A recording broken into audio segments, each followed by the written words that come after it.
Le passage du coup d'Ouest a généré quelques petites tensions au sein de nos équipements. Donc sur Port-Boulary, on n'a aucun dégât sur nos installations. On a un seul bateau qui était au mouillage, qui a fini dans la mangrove.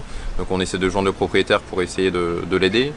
Sur Nouville-Plaisance, donc la zone de carénage qui se situe en face de Port-Moselle, on a eu uniquement des dommages on va dire matériels, avec un candélabre qui est tombé, qui aurait pu faire des dégâts, mais qui est tombé sur une voiture.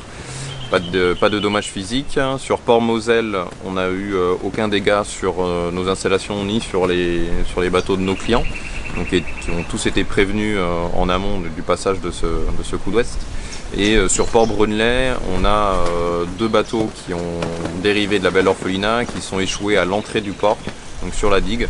Donc on a également prévenu nos clients pour que si d'avenir ils sortent, qu'ils soient vigilants par rapport aux bateaux qui sont juste coulés à proximité. Globalement, oui, ils ont tous été vigilants, certains ont doublé les amarres. On n'a pas donné de consigne de fermeture de port et de tendre les haussières cycloniques.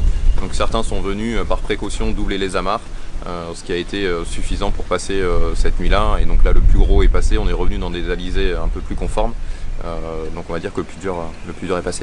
Sur le restaurateur, la particularité c'est que le bateau est lourd et il a beaucoup d'inertie et de prise au vent, un gros fardage. Donc en fait on a doublé certaines amarres stratégiques, notamment à l'avant, par rapport à l'angle du vent pour vraiment assurer les points qui pourraient être sensibles pour garantir une nuit. Tous les cordages ont tenu correctement et voilà, on est plutôt satisfait de l'aide aussi du Port-Moselle bien sûr, et puis du passage du coup de vent qui a été assez fort en effet. Ouais.